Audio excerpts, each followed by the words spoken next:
Good morning and welcome to the very first Downtown Aviation Economy and Innovation Subcommittee of 2017.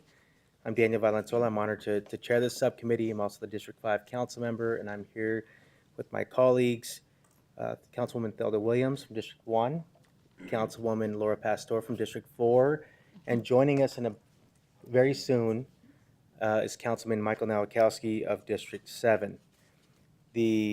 So this meeting is called to order. First thing we do is we do have a call to the public. We have no cards. We will have another call to the public to end the meeting. It's just a reminder to let people know that the public has the first and last word of this subcommittee. And also, we do have these cards that people can fill out for any one of these agenda items. We want to be sure that everyone is heard, and we do have some cards for a couple of the items here. The next item, the minutes of the meeting. This is for the November 2nd meeting, which is the last subcommittee meeting we had. Move approval. We have a motion Second. and a second. All in favor, say aye. Aye. Motion passes. Items 2, 3, 4, and 5 are on the consent agenda. I do believe before we, I have a question on item 2. okay, let's just take item 2 by itself then, if that's okay. And we could probably still Fine. keep the a motion for the consent. But item 2 is a request to issue an RFP for advertising and marketing services. Councilwoman Pastor has a question on this item. So in looking at the evaluation criteria points, the interview process, I would like to know what, I know publicly we can't say it, but have understanding of the rubric that equals up 350 points. Only because I noticed that cost of service and company and staff qualification are the same equal amount of points. And so, and then financial strength. So my question is, I think financial strength probably should be stronger versus, and company and staff qualification versus cost of services. But I'm not sure what the rationale, oh gosh, behind it is. So those are just my comments. So, Mr. Chair and members of the subcommittee, so Councilwoman, your question is that on the interview process, that is weighted at 350 points, which is significantly higher than the financial strength and the company and staff qualifications, correct? Right, I would like to know, because interview process is a very subjective process. And so I would like to know, or understand how somebody would equal 350 points, because it's such a subjective process. I think part of the reason why we weight that portion of the RFP process so heavily is because a lot of times you don't know the strength of the team until you actually sit down face to face with them. And part of the services that Mr. Harper can describe is really not, a lot of it depends on creativity and experience. And so a lot of that is what we're looking for in terms of these marketing services. Okay. Yes, and Mr. Chair, members of the subcommittee, if I can weigh in, based on experience with these types of organizations, the interview process is really, as John was saying, is really their time to impress upon us their expertise. And since a lot of what we do on the marketing side with the convention center is visual, that gives them an opportunity to really present examples and ideas on what they think would be appropriate for marketing our services. Okay. Which I agree with in the sense of, but because it's a subjective process, Yes. that's where I may get a touchy-feely, see a presentation and I really love this presentation and weigh it a different way than I would weigh, but on paper they look strong. When they present, they're not strong. Versus on paper they're not strong, but visually and advertisement-wise, they've done a great presentation. And so that's where I'm trying to with all these RFPs that we receive and look at, that's what I'm looking at now in how we do points, I guess. And so I think company and staff qualifications, their experience and qualifications should be higher. That's up to you guys. And their financial strength should be higher versus the cost of services. So those are just that's my comments. It's up to you guys.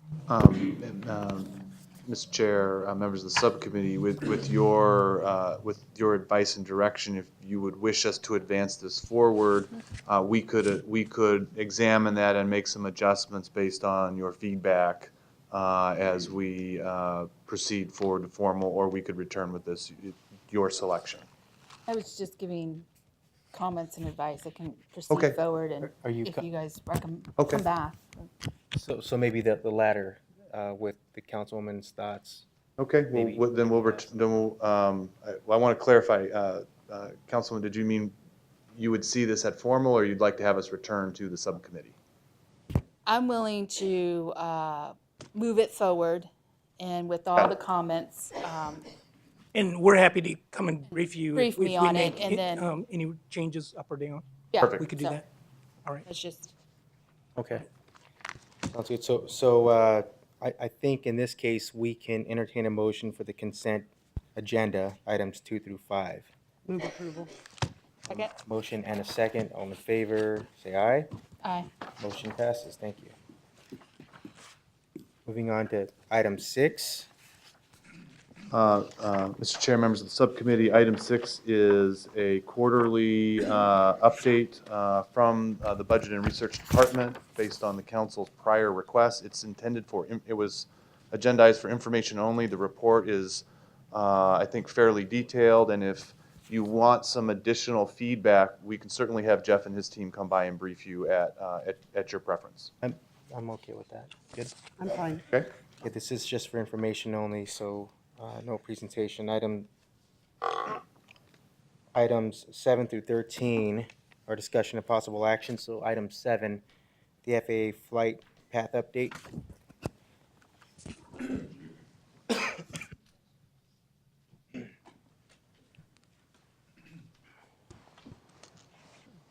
Good morning, Mr. Chairman, members of the committee, and Happy New Year to all. This is our monthly update to the committee on activity concerning the flight path. We did have quite a bit of good news surrounding some activity legislatively right before the holiday break. And Jordan Feld, our Deputy Aviation Director, Planning and Environmental, will update the committee on our activities. Thank you, Mr. Chairman and members of the committee. Let me start with the not quite as exciting news, which is we're still awaiting a schedule for oral arguments in front of the DC Circuit regarding our lawsuit.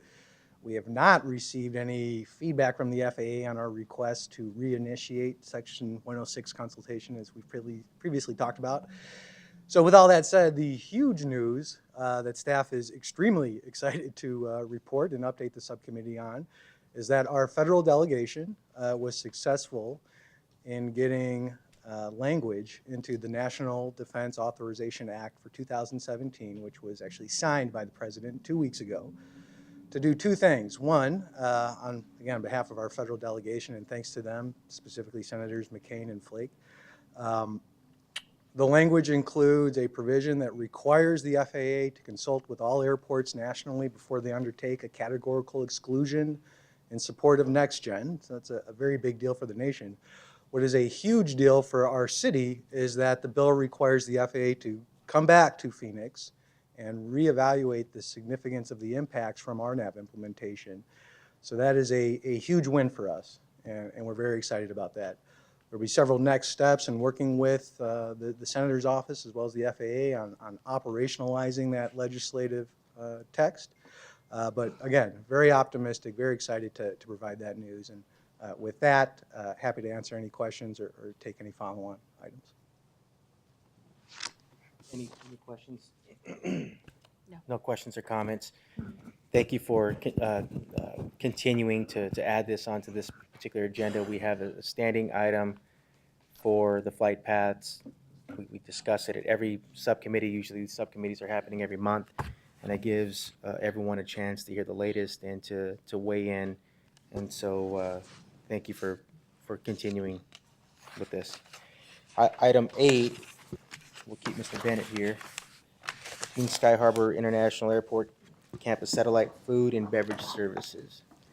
Thank you, Mr. Chairman, and once again, members of the committee. This item is requesting your recommendation to the City Council to allow us to implement a new program and customer service on the Sky Harbor campus, where we will attempt to bring food and beverage offerings to the some 43,000 workers at the campus that right now don't have convenient access to food and beverage services, as well as many of the guests that are perhaps waiting in cell phone parking lots, waiting to pick up someone at the terminal.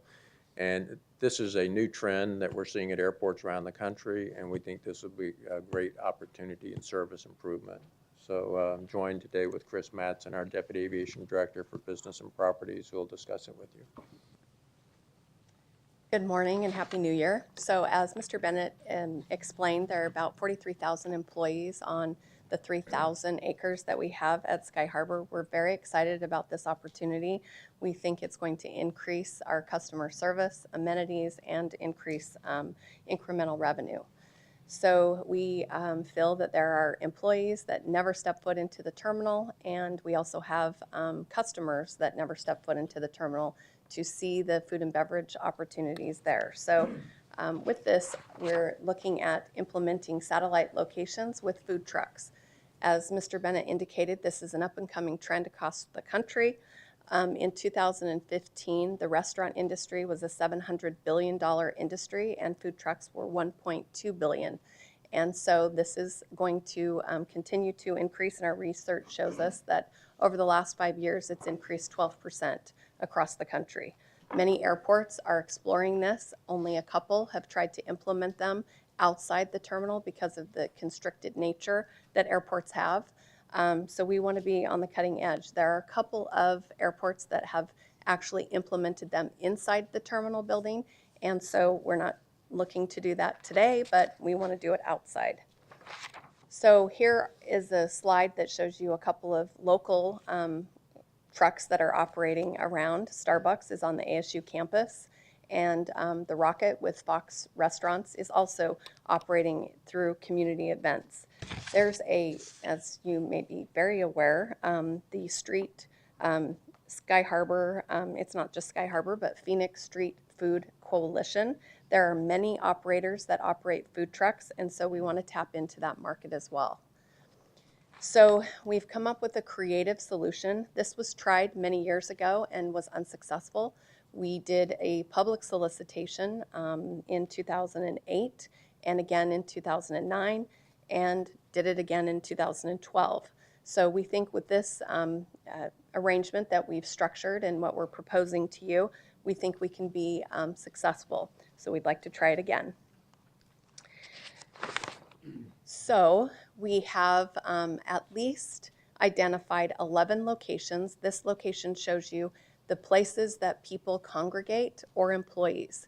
So we have identified the maintenance facilities with American Airlines and Southwest that have a lot of employees in those locations that don't have time to leave their site from work.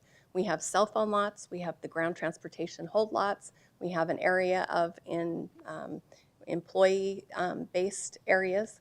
We have our cargo facility. So we'd like the flexibility with this program to alter locations if necessary. So this is what we'd like to start with, but we may alter those as we evaluate the program. So adding or subtracting locations as necessary. The hours of operation would be Monday through Friday, 5 a.m. to 7 p.m., again, initially, until we figure out, is this what we need, or do we need to increase or decrease the hours of operation or expand them to different Saturday and Sunday locations or opportunities. So how we would implement this is we would like to contract with amend the existing leases that we have with SSP America, HMS Host International, and Kind Hospitality Groups. We have talked to all three of these operators to see if they're interested, and they're excited about it. we would amend the leases, and we would determine 1 year with 6 one-year options to renew that would go consistent with their existing leases. Their rent would be at the same rent that they're paying today, 13% of their gross sales in these locations. We would ensure that they had also requirements to make sure they had proper food handling permits, health requirements, insurance, and also go through the same background check that other operators that we've implemented that are close to our terminals and ensure the security of the airport. So with that, we would ask the operators to provide to us a proposal. We would give them at least 4 trucks per operator, so a total of 12 trucks operating in those 11 locations. We need a variety of location or opportunities, so we don't want coffee driving all across the campus. So we want, different day parts, breakfast, lunch, and dinner. So we're going to look to them to provide opportunities, somewhat of a mini solicitation with those existing operators. So if we're successful and you approve this, we will work with the operators. We will amend their contracts, and then they would provide to us a proposal. And we'd evaluate that based on what their locations are, what opportunities they have, and one of the requirements will be that they reach out to the local market and they have at least one of the trucks as part of the community. So they have to contract with one of the local providers. So with that, we're recommending and requesting your recommendation to full City Council to amend the existing food and beverage location leases for SSP, HMS Host, and Kind Hospitality Group. I'll answer any questions that you may have. Thank you. Councilwoman Williams? How soon do you think you could have this up and running? Mr. Chair, Councilman Williams, we think that after you approve, it would be at least 60 days before we could have it implemented. They have to procure the trucks potentially and then do contracting with the local providers. That's pretty fast. Thank you. Councilwoman Pastor? No? I think this is incredibly exciting. This is just another step to make the Phoenix Sky Harbor Airport not just the friendliest airport, but the most user-friendly airport that we have. As you mentioned, 43,000 employees that are out there, and it's not very convenient many times to just get away someplace for a cup of coffee or or grab lunch or dinner. And those are that's our employee base, but what do we have? More than 100,000 passengers that fly in and out of Sky Harbor every day, and we all exist for the customer. And again, making the airport more user-friendly. I do appreciate the fact that you're working with the current vendors that are out there and looking for more teams. Especially when it comes to these local businesses. I will always support local businesses. I know that many times people want Starbucks, and I get that, and Starbucks happens to be a very good company as far as I'm concerned. But lots of people want fair trade. They want Lola. They want their local coffee. Copper Star. For every $100 that is spent at a local business, do we have someone from Copper? For every $100 that is spent at a local business, $43 stays in the local economy versus $13 for a non-local business. So you've done a good job. And for those who haven't been to Sky Harbor, go to Terminal 4 and you'll see a great mix of local businesses and non-local businesses. So I'm hoping to see the same thing as this starts to roll out as well. But I think overall it's incredibly important and it's exciting. So that said, I'll entertain a motion. I'd move approval. Second. Motion and a second. All in favor, say aye. Aye. Motion passes. Thank you so Thank much. you. Mr. Chair, Councilman Nowakowski is, we understand, still about 15 minutes away. And items 9, 10, and 11 are all in his district. And so while staff is prepared to proceed, we, kind of defer to your we could move to an additional item while we wait, or we could proceed forward. I'm fine with taking an item out of order and going with 12. Okay? EPI, Streetscape Infrastructure Improvement Update. Mr. Chair, members of the subcommittee, DPI has been pursuing some innovative strategies for addressing particularly the street furniture and components in downtown. I saw a presentation on this at their annual board meeting, and I thought it would be something that would be worthy for you all to hear about. So I'll turn it over to Chris. Thank you so much. Good morning, Chairman and subcommittee members. We're here today for information on potential improvements to the streetscape in downtown Phoenix. As you know, Downtown Phoenix, Inc. oversees our Enhanced Municipal Services District with their contract with DPI and other areas. As we move forward, bringing some new and exciting opportunities into the area, we're always looking for those innovative things to bring into the area. So with that, I'd like to actually turn it over to Dan Clocky. I'll turn over to Samantha, the head of operations. Good morning, Mr. Chair and subcommittee members. My name is Samantha Jackson. I work with Downtown Phoenix, Inc. We've got a short slide presentation for you today on some of the projects that we've been talking about. The first one is the Big Valley Solar Trash Compactors. This project is ready to go. The units are in town and ready to be installed. If you have walked around lately, you may have seen our aging trash cans around downtown. These would replace those trash cans.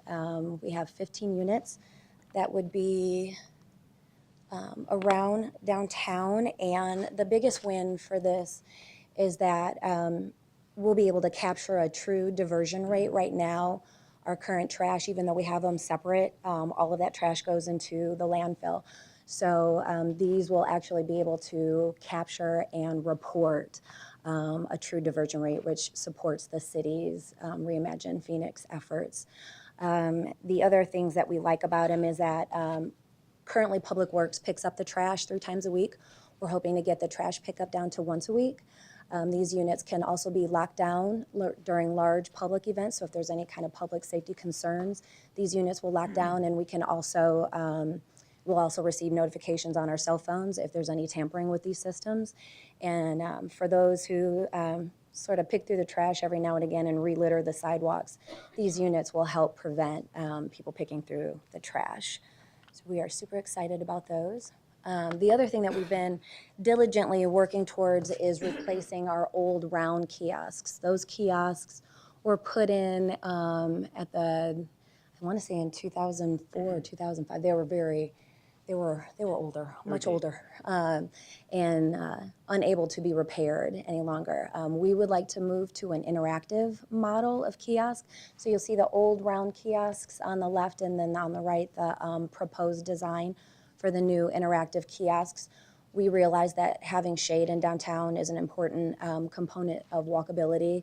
So we wanted to be able to cast some shade onto the sidewalks, and then in the evening on the side panels there, those cast an artistic element on the sidewalks. And we'll move to the next screen. Currently, these screens are being used in downtown Denver, so there is a picture of the ones in downtown Denver. Our units will look different. They have been designed by a local architectural firm, Dig Studios. This is a picture of the screen.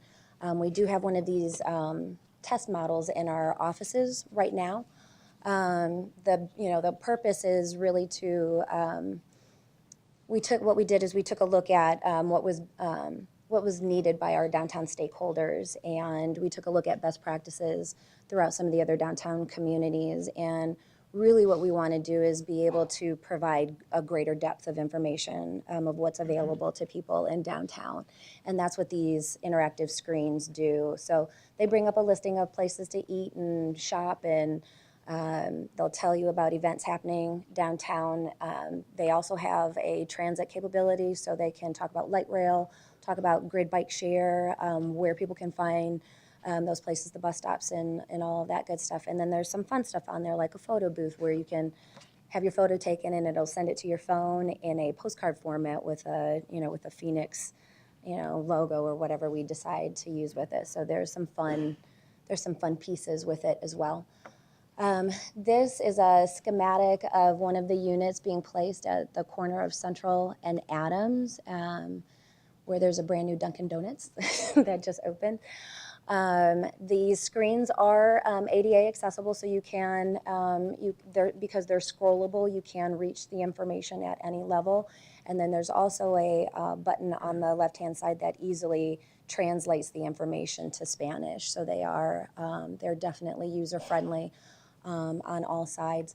The units themselves cost $100,000 a piece, and so to help offset the cost with that, there is an advertising component that we are looking to work through. We've been working with our partners here at the city on the legal ramifications of that, but if we are allowed to move forward on that side of the project, we will definitely comply with any city guidelines and state guidelines and all of that good stuff. And then finally, we have a map of the proposed units. So the green dots all show where the Big Belly trash units would be installed, and then the red pins are where the proposed locations for the interactive kiosks. And the ones that are the red pins that are numbered 1, 2, and 3 are the first 3 locations that we would like to look at for the interactive kiosks. And then with that, I will entertain any questions. Chairman and subcommittee members, there is no action required by you today. This was information, the Big Belly trash compactors are on our existing contract with DPI, and the kiosks were for your information so you could ask questions as we start to consider proceeding forward. We would bring this back to the subcommittee should there be a recommendation in the future.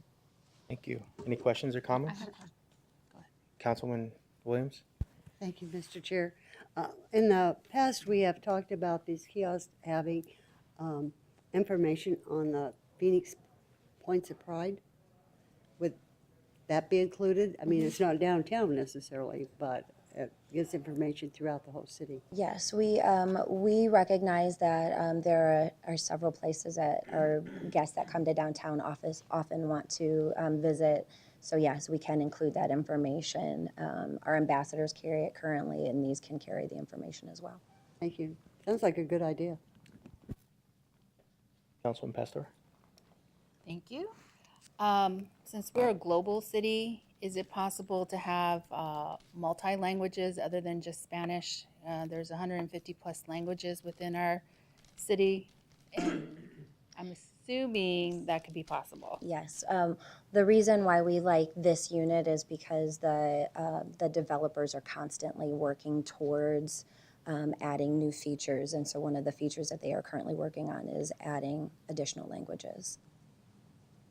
Now, when you say add additional languages, is the developer, does he have a program that no matter what language I speak, I'm able to then just press a button and say, boom, here's my language, and then I'm able to see it, or we're going to have to tailor it for specific languages? I believe that you would have to tailor it for specific languages. The ones that I know that they were working on were French and Mandarin, I think were the two. Okay, thank you. I think both projects are very exciting. The Big Belly trash compactors, I love the idea that we're going to be able to track what we're getting over to our landfill. I know that all of our sustainability people will love that as well. We do have some lofty goals that are tied to Reimagine Phoenix. So hopefully some of the signage of Reimagine Phoenix would be on some of those compactors to let people know that we care about things like sustainability. Yeah, so just to add to that, that side panel where the recycling happens, that whole entire front panel of that unit will carry the Reimagine Phoenix messaging. And we're working closely with Public Works to put that together. Thank you so much for that. And I also appreciate the fact that we are, that photo shows that we obviously care about recycling. Something that we need to be doing more of, I think, in this city to reach those goals, but it's also just the right thing to do. Bless you.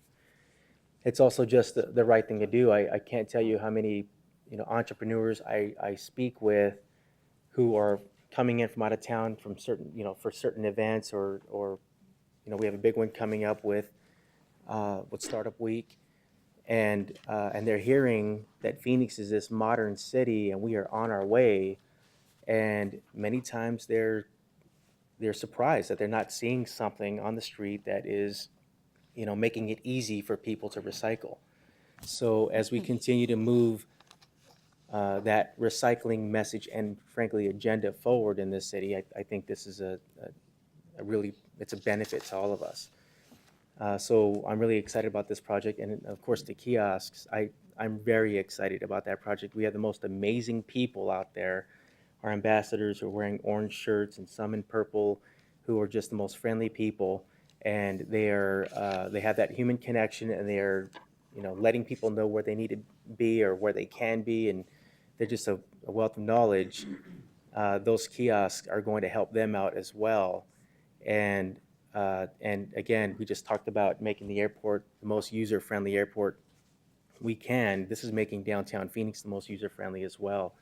And I love the idea with the points of pride. So it's not, of course, it's downtown. People are downtown for a reason. They got to get around. But there's a lot to see here in Phoenix, and to add something like that, I think would help the visitor and also encourage people to come back. So really excited about both of those projects. Any other questions or comments? I know this is just for information only. Thank you so much. Thank you. Appreciate it. Okay, we will go back to item 9.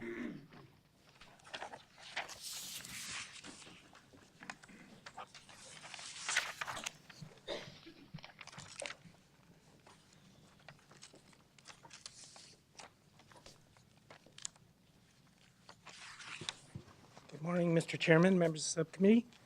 Item 9, we are requesting authorization to enter into a lease agreement with Phoenix Commons for approximately 13,000 square feet of vacant retail space. Space has been vacant since 2012 and is located on the ground floor of the Regency Garage at the southeast corner of First Street and Adams.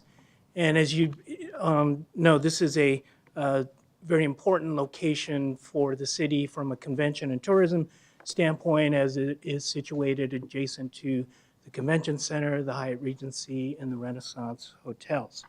And as you may recall, the leasing and renovation of this space was one of the key recommendations that came out of the Adams Street activation study. So with that, I'm going to turn it over to our Deputy Director, Robbie Ashton, who's going to talk about the RFP process, the development concept, and the recommended business terms. But I also want to take a moment and introduce to you the Phoenix Commons team, which is represented here today by Rhonda Bannard, Managing Partner, Mark Howard, owner of Fez and Bliss Free Bar, Ross Simon and Bob Tam, who are the co-owners of Bitter and Twisted Cocktail Parlor here in downtown. Rob. All right. Well, thank you so much for allowing us to tell you about this project. Thank you very much for allowing us to tell you about this project. So the RFP process, the RFP was issued in September of 2014. It was advertised in various business journals, Arizona Business Gazette, the Record Reporter, Arizona Informant, Downtown Phoenix Journal. 9 companies attended the pre-proposal meeting, and 1 company submitted an actual proposal. That company was Phoenix Commons, and so the department decided to begin negotiations with that company.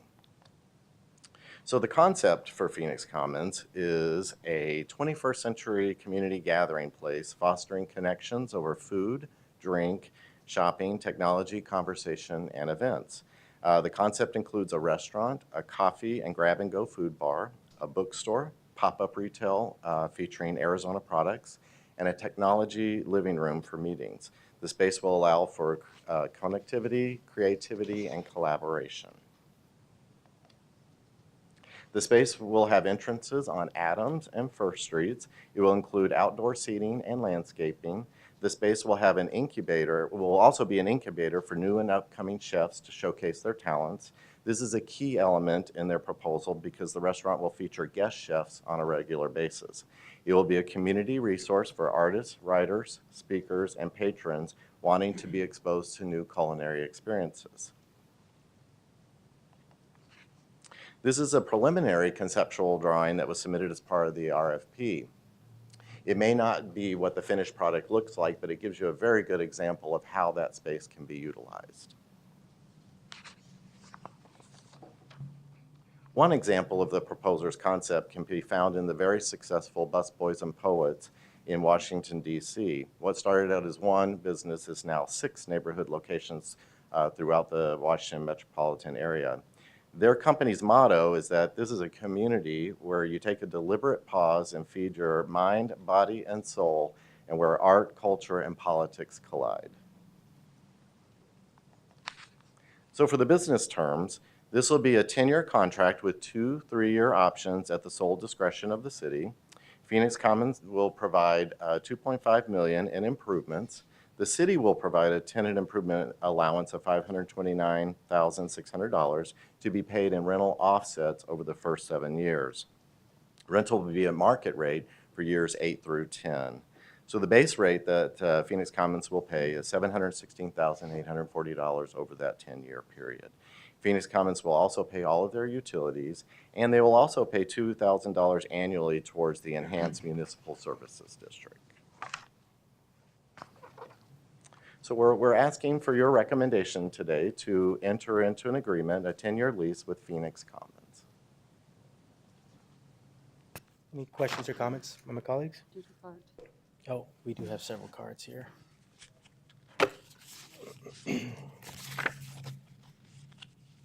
Okay, several cards. It looks like everyone is supportive too. Okay. David Kreider, DPI. Welcome, Mr. Kreider. Thank you, Mr. Chairman, members of the subcommittee. We're very much, DPI is very much in support of this project. You know, in the old days, when we used to work with the convention center, most of the business was contained in and around the convention center project. And now we've had these remarkable changes downtown with the amenity package of restaurants and bars and entertainment. Bitter and Twisted is one of those, but Valley Bar, all the activities at Cityscape.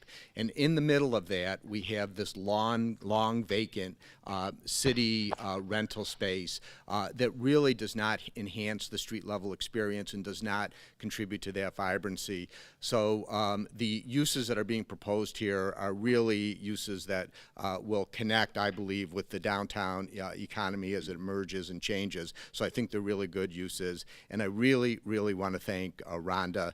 She's been a true believer downtown for a very long time, has committed to trying to make something happen here, and I think we should give her and her partners a chance to do that. Thank you, Mr. Chairman.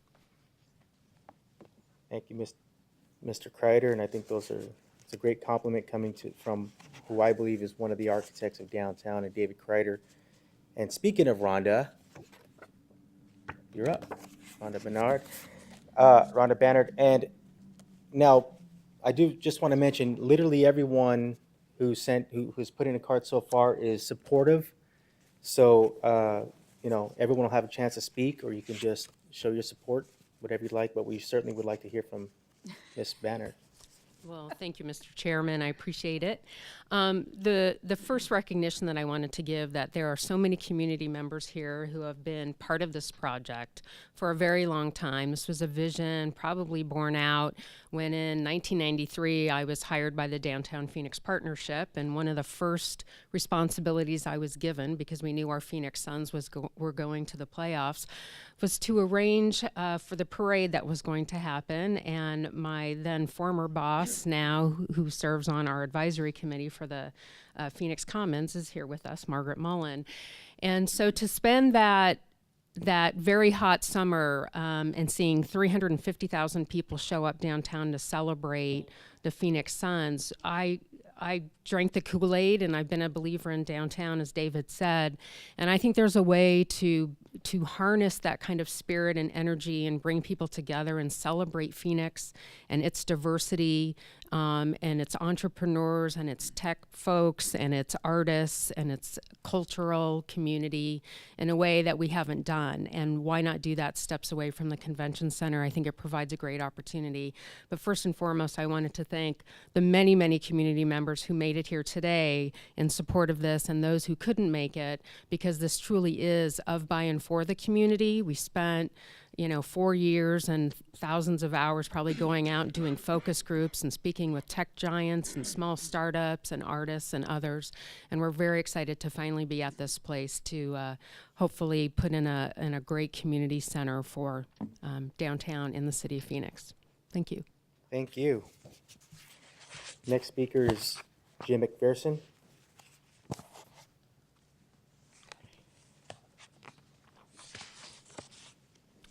Mr. Chair, members of the committee, my name is Jim McPherson. I wear several hats in this regard. I was one of the organizers of a project called Project Rising, which helped, and Dorina was on the board with us, and several members of the group were participants.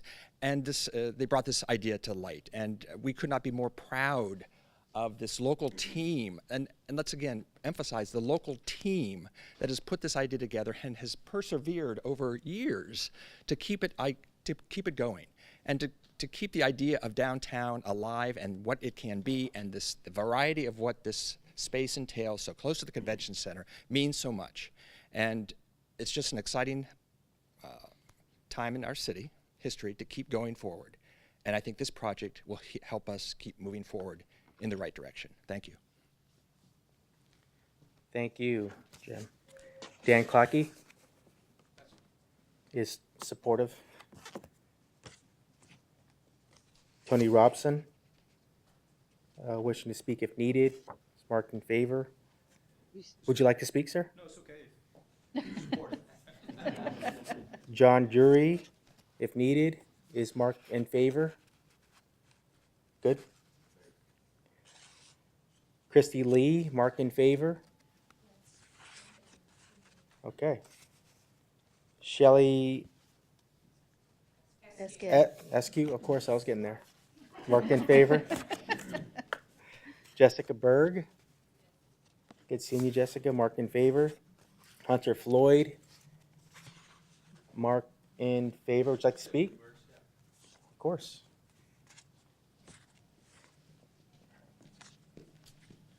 Good morning, Chair. Good morning, members of the subcommittee. I'm Hunter Floyd. I'm an architect with Corgan. We're a global interior design and architecture firm here in Phoenix.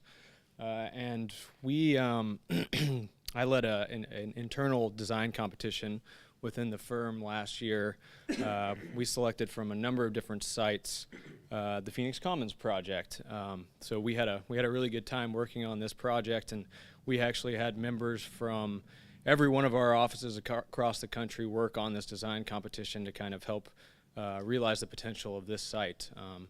And so I think that speaks to the strength of the concept that we literally had people in New York, Los Angeles, Dallas, Houston, and obviously Phoenix work on this project. It was such an intriguing concept that they all really wanted to participate in it. I think it's a great thing for downtown, and it's something really that's missing right out the steps of the Hyatt and the Renaissance and the Convention Center. It's a bit of a desert in that immediate area there, and I think this project could really be a landmark for that piece of downtown. So I hope you guys agree and that you support the project, and thanks for your time. Thank you. Margaret Mullen, marked in favor, and then cards marked in favor but wishing not to speak, but of course you can change your mind as I call your name. Shannon Scutari. Good seeing you, Shannon. Cindy Dash. Edward Kennefic. Good. Steve Sobilski.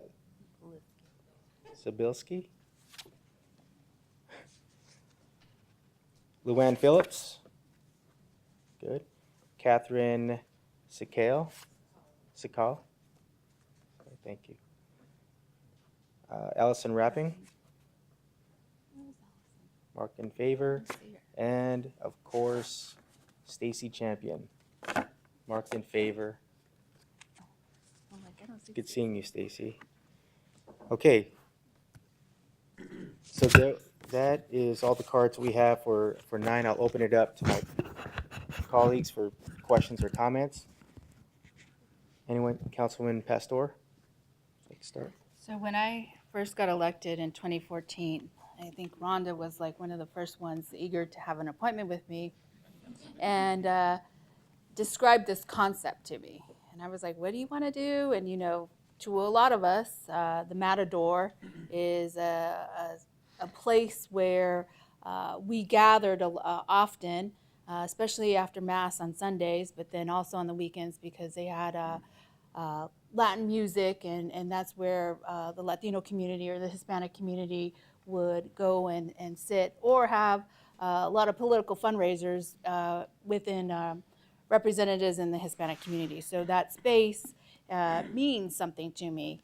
And so now for me, it's kind of exciting as we modernize and move into the next era, that it's going to be another place where 2 of my eateries that I love to go to are going to be all in that space, that it's Busboys and Poets, which I enjoy to go to and when I'm in DC, and be able to sit there in that atmosphere and listen to the artistic work that is happening within the community.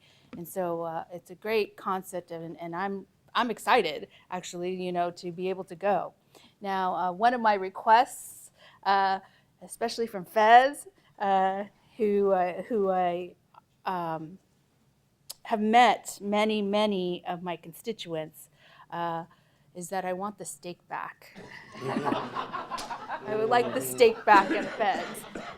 And Bitter and Twisted, I love the noodles, and of course, you know, at both places I love my adult beverages, but those are some of the places and a lot of the times I will go for whatever craving I have that day and say, okay, I feel like having this is where I'm going, this is where I'm going. And usually you see me popping around all over the city. But congratulations, because I know you've been working on this for so long. And it's been we've been climbing, moving, and now you're here. So congratulations on this. Laura's making me hungry. I know. Councilman Nowakowski? You know, for the last 8 years, we've been really working on revitalizing downtown, especially in District 7. And what a great addition to our district. A place where people used to come together, not just for family events, but for city events and state events. And like Laura was saying, for fundraisers. And a lot of great ideas came out of the Matador, over a bowl of menudo or over some huevos rancheros and stuff. And it's a special place for many individuals, including myself. And I believe it's going to become that gathering place. It's not just going to be a place to go eat and have some good food or some drinks, but it's really going to become more of a community center as a restaurant base. And I think that's really important. Adams Street is becoming that street where we can actually start to close down and start having some parties out there and really just bring that vibrantness into downtown. And for individuals that haven't been downtown lately, I mean, all the great restaurants, and it's local restaurants, local chefs, individuals that have worked in some of our great resorts, finally saying, I want to try my own restaurant. And it's just incredible.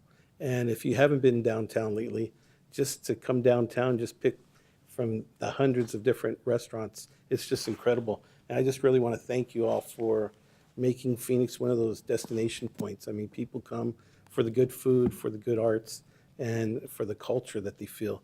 And I think this is going to bring all of that to the Adams Street project. So thank you once again for the great concept and all the hard work since 2014 to now. It was just like, wow, it's finally here, right?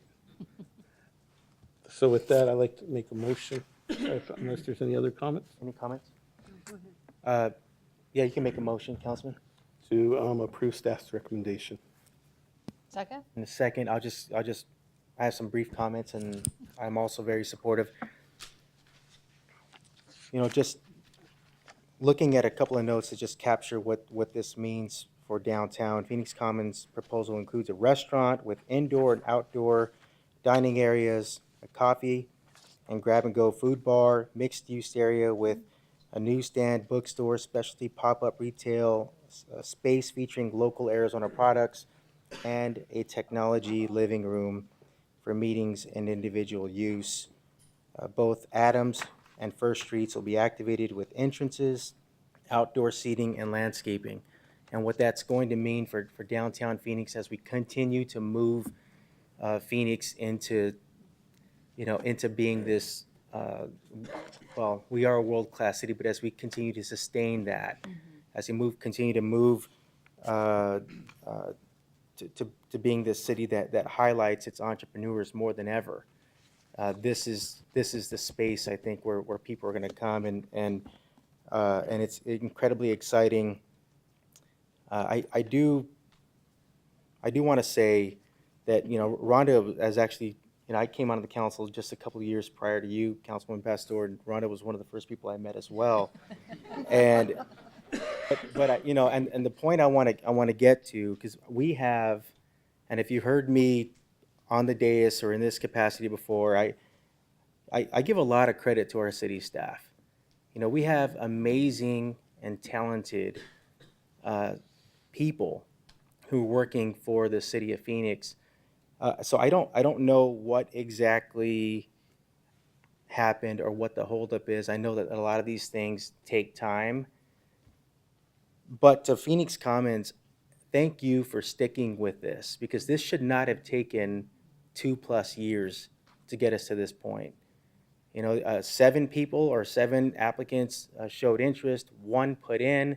I understand there's an interest to get as many participants as possible, but at the end of the day, this originally was issued in September 11, 2014, and at any point, Rhonda, you in particular, and any of the partners of Phoenix Commons could have said, a lot has changed, and we plan on going elsewhere, doing something different, but you stuck with it, and Phoenix is a better city because you did. So thank you for doing that. On top of all the great highlights that I just mentioned, something that can't be understated, this is going to employ 50 to 70 full-time and part-time employees. That's a big deal for all of us. So I'm incredibly excited about this project. We do have a motion and a second on the table, and we'll go to a vote. All in favor, say aye. Aye. Motion passes unanimously. Thank you.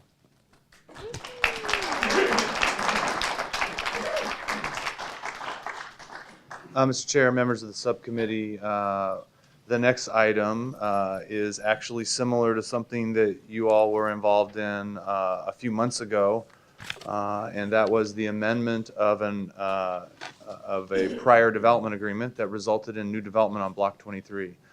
This site has a similar condition where we originally were involved in the development of a project that was only half realized, and we're here today to talk to you about how we realized the next half of that project. And so I'll turn it over to Chris Mackey and Eric Johnson. Good morning again, Chairman and Subcommittee members. We are here today to talk to you about a modification to the existing development agreement and lease for Central Park East. The site is located at the southeast corner of Central and Polk.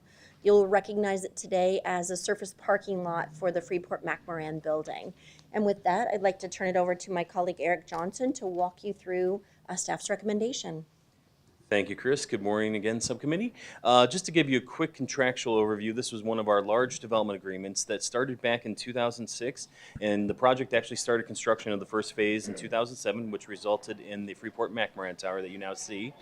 Unfortunately, due to some of the economic challenges that were occurring back in the a few years ago, in 2010, we came back to council and an amendment was approved that allowed for the hotel tenant to move into the other portion of the Freeport-McMoRan Tower, but also put what we call Lot 2 into a lease contract with us for the city for a future development that they were looking to move forward with.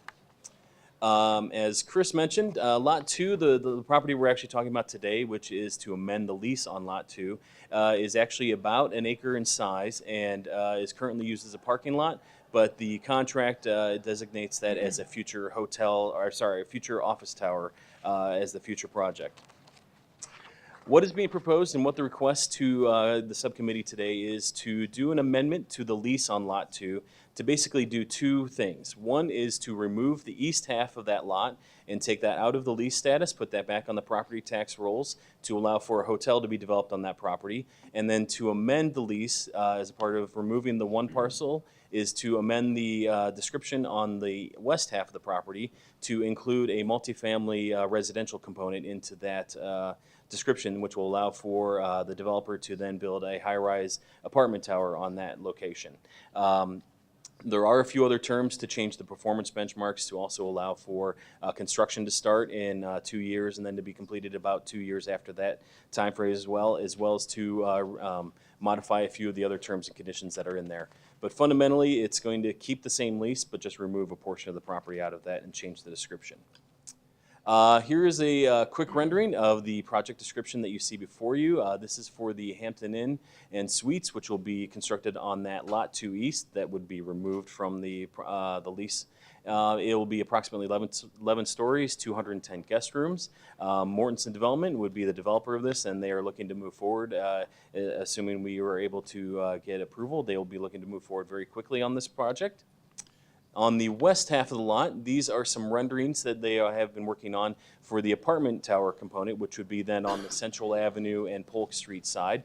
They are proposing to change the project description to construct a 17-story, 170-unit residential complex on that second property. And this is where they would be coming back through the city's design review process to get approval for that future tower. Also, I'd like to point out in the audience, we have Nate Gundrum and George Forrestal with Mortensen Development, as well as Nick Wood representing their party as well. Should you have any questions. And then just really want to wrap up with what the benefits are for this. Obviously, the original development agreement was able to provide for the first phase in the office tower and the hotel component that we see today. With this request to amend the lease that's on Lot 2, we'll be able to remove actually half of that property from the G-Plet lease. That means that the hotel would go back onto the property tax rolls, and it would be another high tax revenue generating project. And then by modifying the lease and reducing that lot size and changing the description, we'll then be able to continue the residential growth that we see a high demand for in downtown and be able to get some more residential options constructed as well. With that, that wraps up our presentation, and we'd be happy to answer any questions that you have. I do have some cards. I can get to the cards first. Everyone is okay with that? Okay, Nick Wood is first, marked in favor. Mr. Chairman, members of the subcommittee, my name is Nick Wood. I'm with the law firm of Snell and Wilmer. My address is 1 Arizona Center, and I represent Mortensen. We, of course, reached out to the stakeholders. You should have in your packet letters of support from the Phoenix Elementary School District, Phoenix Downtown Neighborhood Association, Downtown Phoenix, Inc., the Urban Phoenix Project, and, of course, Downtown Voices. Typically, when there's new construction, particularly a high-rise tower and a mid-rise tower, I'm here asking for a GIPLET. Here, there's actually one in place, and I have a client that's going to remove half the property from the GIPLET, which is very unique. Plus, the property that's being removed from the GIPLET will be the first one that's under construction, and that'll be the hotel parcel. They intend to commence construction in this coming quarter, within the next 90 days, and then once that's completed, then they'll move forward to build a 20-story tower right next to that. So again, it's a very unusual situation. I applaud my client for their efforts and their commitment. And again, it's a very highly recognized and respected company, and they've done projects here, and they would be happy to answer any questions you may have for them as well. Thank you. Thank you. Marked in favor, Dan Clockey, Downtown Phoenix Inc. Thank you, Mr. Chair, members of the subcommittee. Dan Clockey with Downtown Phoenix Inc. Just 2 quick points. One, we are supportive of this because it removes a nice chunk of a surface parking lot from downtown. There's nothing worse in a downtown setting than having a surface parking lot, which makes it much more harsh on the pedestrians going by. The other thing, just to point out also, is that last year in the trolley quarter of 2015, hotel sales tax revenues for the city of Phoenix went up by $1 million in just that year. We are seeing that the hotel revenues and what they're generating for downtown for the city coffers is becoming very important. And so we're really excited to see that and excited to see another project down here. Thank you. Great, thank you. 2 other cards marked in favor, wishing to not speak. David Kreider from DPI and Jim McPherson, Downtown Voices Coalition. Both marked in favor, wishing to not speak. And that's it for the cards. I'll open it up to any my colleagues for any questions or comments. Councilwoman Williams. Thank you, Mr. Chair. I just think this has to be a first. I don't ever remember anybody coming in and asking for removal of a G-plat. So thank you very much. To think this is going to be on the tax roll soon is so positive, and it is going to be a great asset to the downtown area. So I thank you for continuing and for moving ahead and being a visionary, and I hope you are just the first of many. Thank you. Any other questions or comments? Councilman Alkowski. And I just really want to thank you all for believing in Phoenix and really bringing in 250 construction jobs and about 50 permanent jobs after it's all built. And it's just incredible that their convention business is growing and we're running out of hotel rooms, and now we're going to have an additional 210 to add to our portfolio that just attracts those major conventions. So I just really want to thank you for believing, and especially believing in downtown. I know we met many times and there was little hiccups here and there, but without hesitant, you said, no problem, we'll make it work. And you kept your word, and you even cut half the Giplet out of the whole deal. So that it's incredible. So thank you once again for working along with our staff, and our staff also for being good stewards and making sure that the city interest was taken care of too. Thank you. All right. I want to echo Councilwoman Williams' words on this. I think it's good for downtown Phoenix. The Giplet is actually a very important tool for economic development, and the fact that this particular partner wants to come in and develop this portion of downtown and is willing to forego the Giplet on a portion of this land. I think it might be a first. First one I've ever heard of. Yeah, but it just speaks volumes and how much this partner believes in Phoenix, and I'm excited about it. So that said, I'll entertain a motion. Move approval. A motion And I'll second that. and a second. All in favor, say aye. I have a comment. It's a great day for District 7. We get restaurants, hotels, and Hotel. Yeah, I'm telling you. Aye. Residents. Motion passes. Thank you so much. Appreciate it. Mr. Chair, members of the subcommittee, when I started at the city in 1989, one of the very first buildings I ever walked into was what was then the city's personnel building. And amazingly, all this time later, we're going to get a chance to see the private sector take this asset and we hope do some good stuff with it. So I'll turn it over to Chris Mackey and her team to talk about how we can, the transaction on the table to convert the HR building into private sector space, get the city paid, and we think really positive outcomes. Thank you, Mr. Blue. We're here today to talk to you about a recommended proposal to move forward with the former Human Resources building and move it into private sector. As you'll recall, we took this out in a two-step process during 2016. The first was a request for qualifications, from which we had 3 respondents. Second step was a request for proposal, of which we had 2 respondents. We, at that time, seated a panel, and unanimously the panel has selected to move forward with Iron Line Partners. For details on the transaction, I will turn it over to my colleague, Jeff Stapleton. Great. Thank you, Mr. Chair, members of the subcommittee. Just following up on Chris Mackey's comments here, with the mic on here, who just went through the background of how we got to today's item. I'll provide a little more information here on the site The HR building was constructed in 1923. It opened as the Ellis Building. It remained a office building throughout the 20th century. The city needed additional office space for staff and purchased the building in 1996. The Human Resources Department then occupied the building for the next 20 years and was relocated to the Calvin Good Building last summer. The site does have some challenges. There is no dedicated parking at the site. Water will pool occasionally in the basement when it rains. The column space in the building is not what you would find in a typical modern commercial office building. The building is also connected to the city's chilled water supply and not the private chilled water supply that supplies the other buildings in downtown Phoenix. This is one of the reasons why staff decided to put out an RFQ first to make sure that there was market interest in the building before issuing an RFP.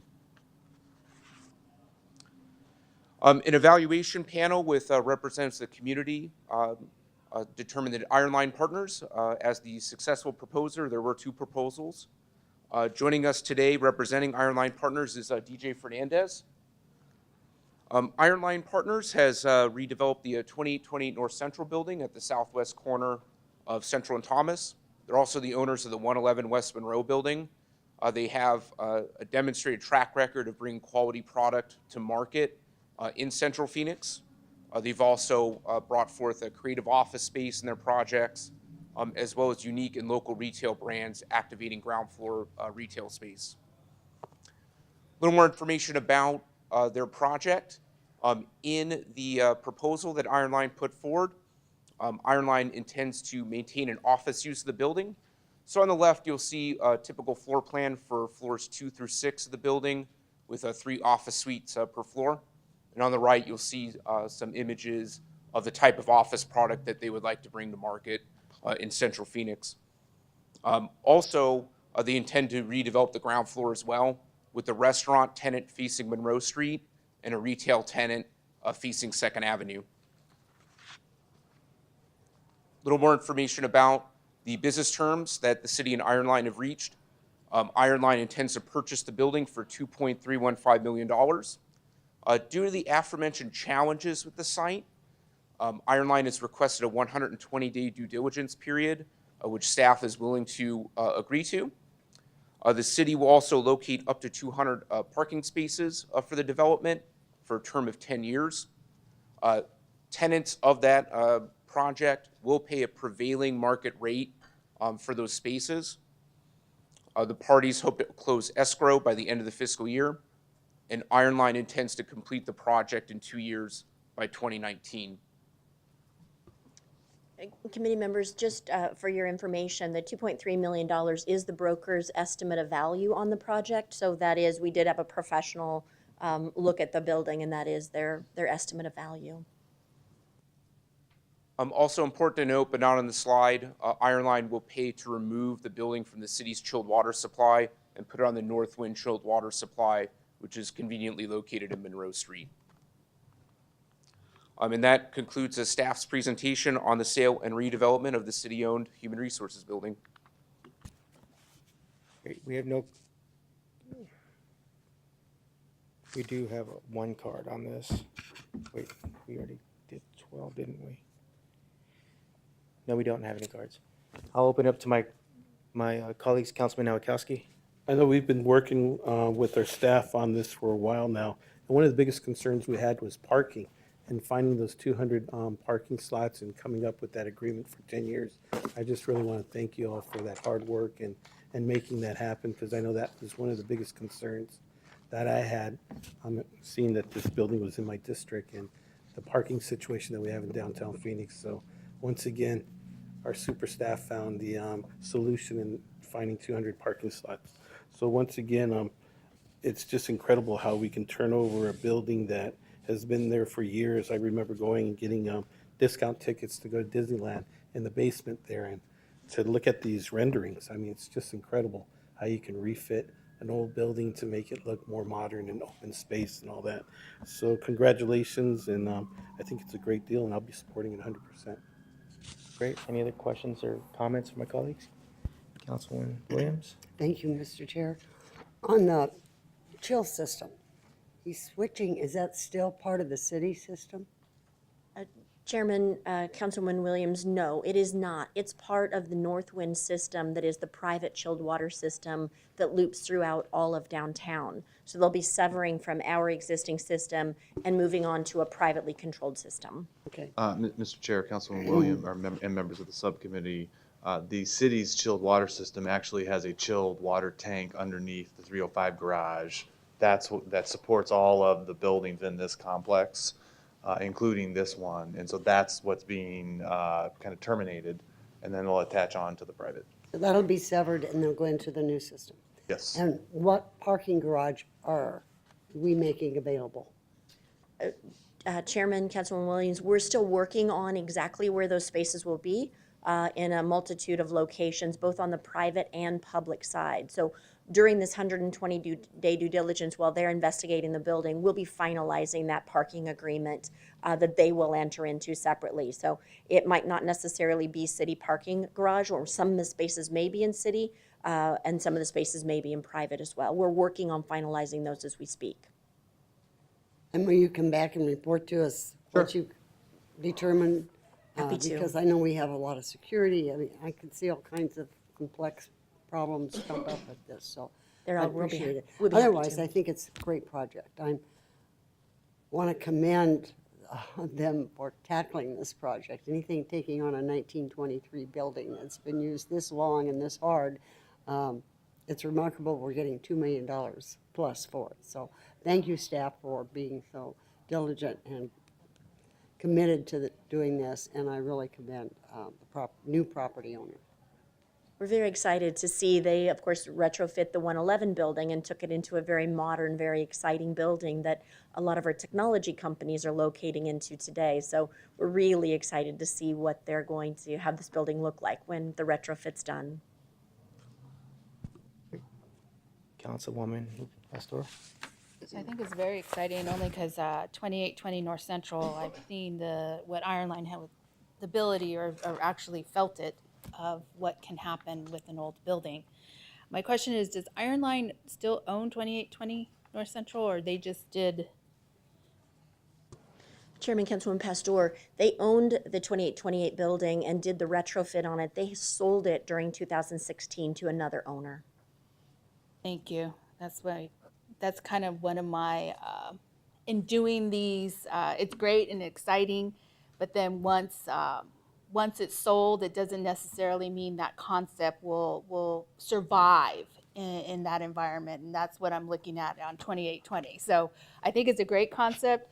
It's just we also have to be prepared for what the future comes in selling of a building, and being able to then have tenants within those buildings or continue to maintain those tenants in those buildings. And so I think that's just the way the market works, but that's just some of the worries I have. Thank you. You want a motion?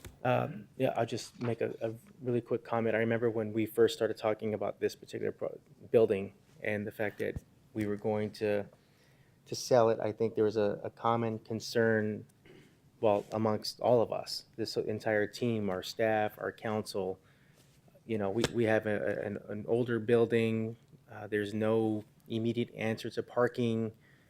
Are we going to get anyone, you know, putting in an application for this thing? And you got multiple, and it looks like we have a real winner here, as you know, according to the renderings. And it doesn't surprise me, you know, this is going to become a great example, I think, of what adaptive reuse looks like in an older, aging building to a building that could be retrofitted for the next generation of companies that continue to move our economy forward, you know, with the ceilings and the natural light. And it's a lot of what we're seeing right now with the warehouse district.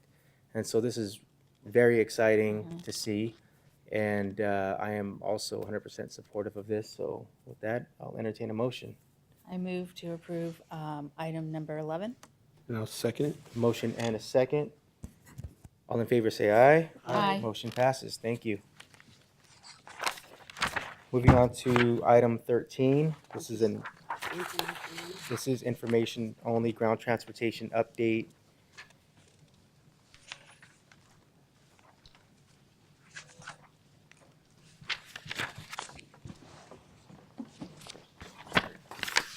Mr. Chairman, members of the subcommittee, thank you for this opportunity. We originally were scheduled to be on your November agenda with an update on the ground transportation policy, and that was a busy day, so we find ourselves here today to update you on the policy. The first phase of it started in June of last year, and then we went live with the final phase of January 1 of this year. So I'm joined today with Steve Grubbs, Deputy Aviation Director of Operations, and Tyler Mayhew, our Ground Transportation Superintendent, who will give you a very brief update on the status. Thank you, Mr. Bennett. Mr. Chair and members of the subcommittee, the Ground Transportation Section and support divisions within the aviation team have been very busy working hard to implement the GT policy changes approved by City Council earlier in the year and that went into effect on June 18th of 2016. I would like to briefly recognize Tyler Mayhew. He's been our ground transportation superintendent for the last 6 months and has been instrumental in leading the GT team with all these monumental changes that have gone into effect over the last several months. One interesting change or dynamic we have seen from June 18th through November 30th is an overall 26% increase in the number of total trips here at the airport compared to the same time frame of last year. As you can see, the blue column is showing that there are just over 1 million trips last year during this period, compared to over 1.3 million commercial GT trips during this period shown in the green column. After we take away the decrease in any trips from other ground transportation providers such as taxis and other prearranged providers, we are still seeing an increase of nearly 300,000 trips. I would attribute most of this, if not all of it, as an increase in the rise of the transportation network companies, the Uber and Lyft companies that are operating at Sky Harbor Airport. This graphic shows a breakdown of ground transportation trips by each of the categories during the same 6-month period, June 18th through November 30th. In purple up on the top, you can see the overall number of transportation network company trips totaled over 370,000 trips. In the two blue shades just below that, you can see that taxis are down compared to last year by about 20%. The prearranged category, such as the limos and sedan type vehicles and SUVs in the green lines, are down about 15% compared to this time last year. And interestingly, in the very bottom there, in those shades of red, off-airport parking is up about 15% during the same period.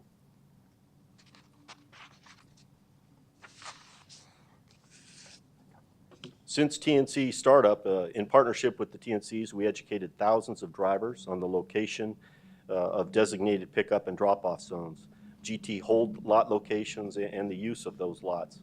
Also, passengers needed to be educated on the use and where the pickup zones were for transportation network companies. We also educated our staff, the navigator group, and also the information counters inside the terminals also to provide basic customer service. We continue to conduct monthly criminal history background check audits with good results and cooperation from the transportation network companies. Both Uber and Lyft use a third-party contractor to ensure there is always a wheelchair-accessible vehicle available to meet requirements of the Phoenix City Code, which state a company must provide accessible transportation within 30 minutes of learning of a passenger's need or make alternative arrangement for a passenger to be picked up by someone else within that 30-minute window. This is an area we need to continue to monitor to ensure compliance by all commercial GT providers that pick up at the airport. And we recognize this is an ongoing issue in the community and that outside the airport, this service is not regulated by the state. My commitment to you is that we will continue to conduct weekly secret shops at the airport until we have a high level of confidence that our GT providers are in compliance with this Phoenix City Code and doing the right thing for our ADA community. In addition to being busy out on the curbs, we've been busy behind the scenes preparing for the next implementation phase. We've improved our automated vehicle identification system by adding 25 new readers and replacing old readers. We've also undergone significant upgrade to the trip tracking software, which allows us to meet our commitment to the industry to only charge trip fees when an operator enters a pickup zone. So we only charge for our commercial ground transportation providers at pickup zones. We've begun rolling out annual vehicle decals, which replace our quarterly decals. So we issue them once a year instead of quarterly. And soon we'll begin printing these decals in-house with our own printers, which allows us to create a decal with vehicle-specific type information. We've also updated the allocation of pickup zones at Terminal 4 and have recently updated pickup zones at Terminal 3. This is an example of the Terminal 4 pickup zones. And you can see the rideshare there to the northwest and also to the far southeast there at the terminal on the outer curb areas. These changes have come at some expense to the department. To date, the cost of updating the AVI system and trip tracking software is just under $1.5 million. We have also added contract TNC curb monitors to help ensure TNC pickups are completed according to the approved policy. And that comes at a cost of about $800,000 a year. And so far in the program, we've spent $300,000 on the curb monitor services. In addition to these changes, we've amended the taxi and shared ride super shuttle contracts, eliminating the bid fees and putting them on a level playing field with the other operators by charging only trip fees. While this change is good for the contractors and should eventually lead to a level playing field, it has been an unfortunate side effect by creating a lower revenue for the department compared to 2015.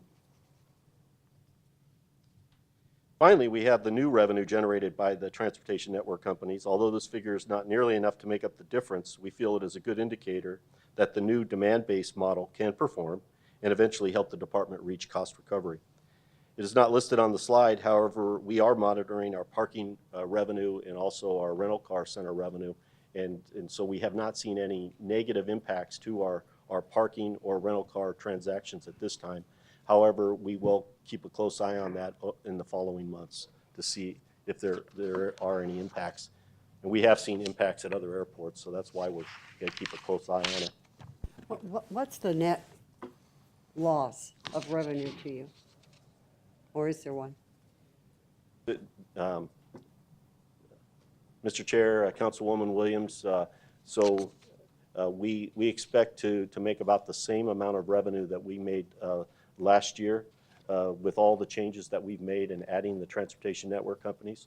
We're still at about a $4 million deficit of the break-even point, though. And is that due to adding the Uber and Lyft, making those changes? I'm not sure I'm asking it right or... Mr. Chairman, to Councilwoman Williams, it's a combination of both. It's a complete restructuring of the ground transportation policy to advance to a trip fee. And then if you recall, we also discounted the rates for the first few years. Right. As we phase into this, so it's a 3-year ramp up. So we still anticipate that in about the 3rd year, we'll probably be approaching the break-even point. And then we do have some revenue caps in place to make sure that we're not, for the ground transportation community, so that they feel that we're not overcharging as we escalate the fees over the next few years. And you probably don't have time to do it this morning, but could you come in and tell me how you monitor that you're catching everyone who's actually picking people up? I know you've got a zone, but not everyone's honest. We found out. Mr. Chairman, the Councilwoman would be delighted to come in and share with you how that system works. And we do it in 2 different ways. We do it from a satellite base for the Ubers and the Lyfts. But then, as Mr. Grubbs has indicated, we've gone through an extensive investment and upgrade of our automated vehicle identification tracking system to make it very precise and in terms of tracking pickups. But then also we have laid on top of that some video to make sure that, just as a backup, to make sure that we are charging for pickups only. So we'll be delighted to come in, get on your calendar, and give you a detailed brief. It just seems like it would be too easy to drop off and run around and pick up. and not be caught. Mr. Chair, members of the subcommittee, which is precisely why we are not focused on drop-offs, we're focused on pickups. But the issue you describe is, as it ever has been for the history of the ground transportation industry at airports, is trying to manage those actors who sometimes choose to try to work their way around the rules. And so this is something that is a set of activities and enforcement that the airport staff has had to do before we ever change this. And as you say, we likely will have to continue pursuing that and are as we go forward. Thank you. I have some questions. Sure. So what it sounds like, if you could go back to that other slide. What it sounds like is it's costing us more with this new system, and it's costing us more, and we're not generating enough revenue to break even. And we will break even in 3 years. I think that's how Mr. Chair, members of the subcommittee, what we're experiencing here is fairly consistent with what we described to the council when we did this and brought this forward to you. And so the math is roughly tracking where we thought it was. The numbers you see above, particularly the 1.5 million, are one-time capital expenses that we essentially will be amortizing across time. And we intentionally took the position to not penalize the incumbent people who have been providing the service by providing a much lower initial price and having the TNCs pay the full freight right from the get-go.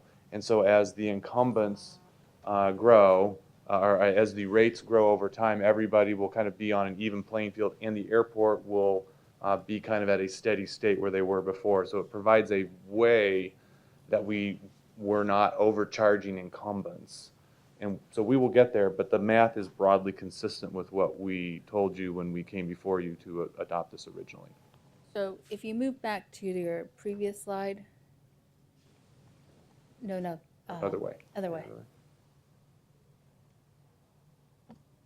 Keep going. I think she's looking for the number of Chart. trips. Yes. So it looks like our incumbents are not making as many trips. And so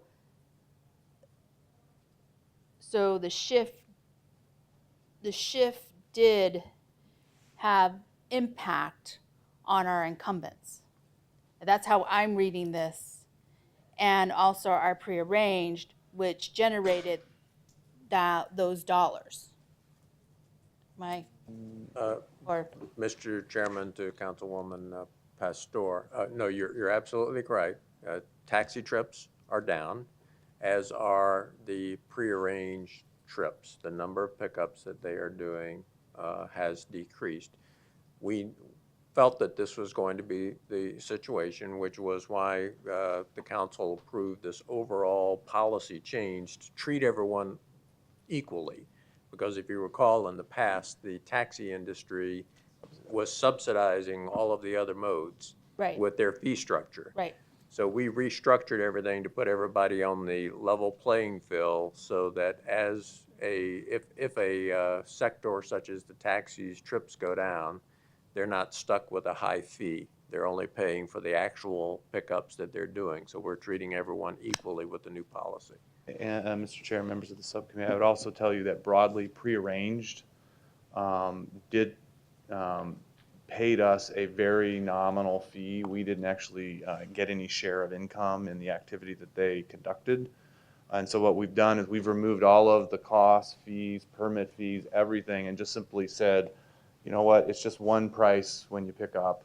And so I would tell you, and I hope Steve can talk a little bit about this, I think the biggest place that has changed is my wife picking me up at the airport. She now tells me, if you're getting in after 9 o'clock, you can just get on Uber and go home. And I would tell you, actually, the individuals, POV, or the private occupancy vehicles, picking someone up at the curb has been probably a more broad change than even we see in here. Is that, Steve, a fair?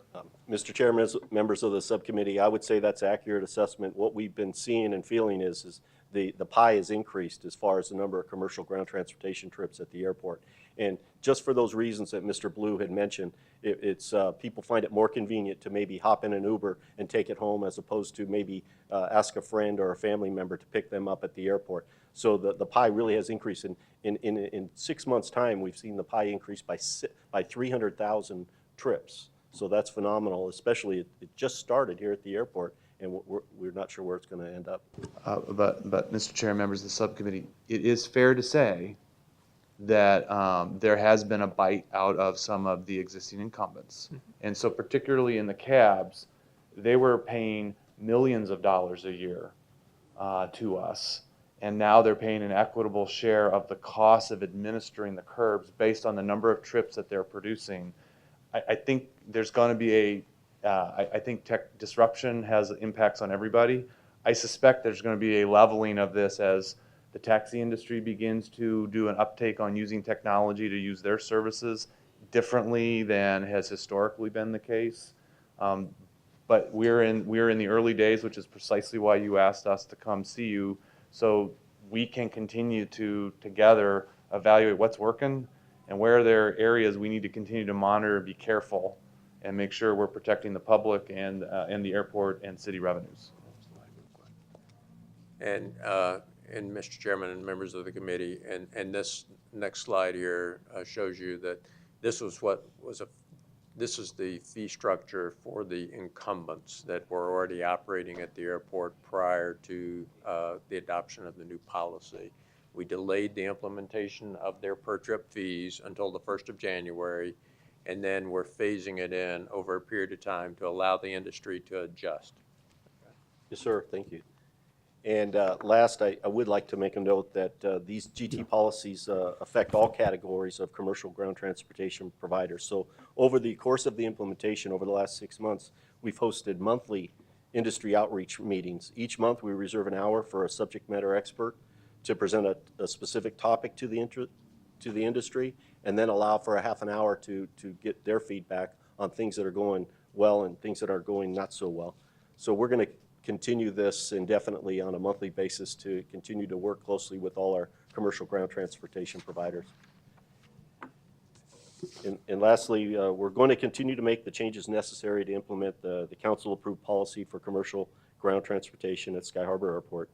Additionally, we will continue to find more efficient ways to do business while continuing to provide exemplary customer service. We cannot achieve all these changes without the assistance and commitment from the airport team, and we're also very grateful for the continued participation and feedback from the ground transportation industry, which has played a big part in the formation and implementation of this policy. So we intend to return back to the subcommittee later on in 2017. Thank you. Okay, thank you. Councilman Nowakowski? I have a couple questions. So I've seen that there was an increase of off-site parking also, right? About a little over 20,000 vehicles that are parking off-site. Mr. Chairman, to Councilman Nowakowski, that doesn't represent the number of vehicles parking off-site. That's the number of trips that the shuttle vans by those operators are making at the airport. And so what we've seen, as indicated on that slide, is an increase in the number of pickups that those people are providing at the airport. And then the other thing is, maybe in the future, I'd like to see you all come back to our subcommittee with a demonstration of how you're monitoring those vehicles, and also the enforcement effort. How many, is there a fine, or is there a fee that they're paying, and how many fines were out there? And especially when it comes to those individuals that are needing handicap accessibility. And I'd like to see all that data also. Be happy to do that, certainly would. I know this is just an update. Any other questions or comments? I appreciate, at the end of the day, trips are up at the airport. It's a bigger pie, just more participants at the table. But that has to do with a lot of things. I think you used the right word, Paul, with disruption. And so, but trips are up. So again, people are getting what they need out of the airport. It is a user-friendly airport. I think the changes have made it a more user-friendly airport. So that said, I think we'll. Can I ask one question? More vehicles, more trips, am I hearing correctly? Is that more wear and tear on the road, and did you anticipate, or are you looking forward to see what the additional expenses are for maintenance of the streets and what you're going to be able to do? Mr. Chairman, to Councilwoman Williams, the short answer is we are not sure if it is actually more trips. We're still trying to understand, is it just displacing a private individual's pickup by replacing it with an Uber pickup? We're not sure yet because we don't track the private vehicle pickups. So we're going to have to do additional traffic studies to try to understand the activity that's taking place. And Mr. Chair, members of the subcommittee, that study is something we committed to the ground transportation industry that we would continue to do going forward. So we would continue to accurately assess who's generating what activity. If the activity is flowing this direction, well, that would be an indicator to the council as we look at rates following 2018 and 2019, what happens next. But more to come, I think, in that area. I think it's a great point by the councilwoman. So it doesn't sound like that's necessarily a future agenda item. That's going to be rolled into what you already plan on bringing to the subcommittee. Mr. Chairman, that's correct. And what we have to do is we have to wait for a period of time for the industry to kind of level out somewhat before we do that analysis. Because if we did it right now, it would be flawed. We just implemented the first phase, or the last phase, January the 1st of this year. So we need some time before we can do the study. You've had, what, 5 days? Come on. I'm just kidding. I mean, that was the very first one of the whole year.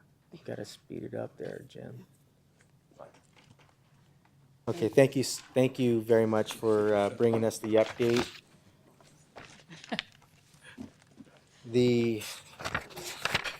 Coming to the end of this subcommittee, we're now at call to the public. We do have one card. Ms. Diane Barker. Happy New Year. Thank you, Chair Valenzuela and committee. Diane Barker, and I'm in District 7. I saw my councilman over at the board. They had the swearing in of the new sheriff, and I am talking specifically to you about downtown Phoenix.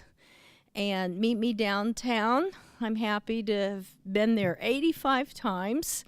It's kind of a commitment. What do we do on Monday? We get out, no matter the weather, if it's a holiday, downtown Phoenix.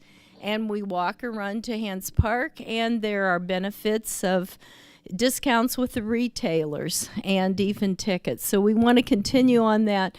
We're up to over 16,000 people that have passed through, and we want more of the core group to stick. And so you're welcome also. We want to see you out there on Monday. And I'd like to talk about the Fiesta Bowl and the way that we had congestion, and maybe we can learn from some of their mistakes for the Final Four, because I heard about the plans recently at the Roosevelt Action Association. Very excited about it, what's happening downtown in March. And it was coming to me like, oh, for those that have to drive. So it was already determined that people would be driving. And I says, well, who has to drive? We have a referendum of $30 billion. We have a light rail. We have many natural gas buses.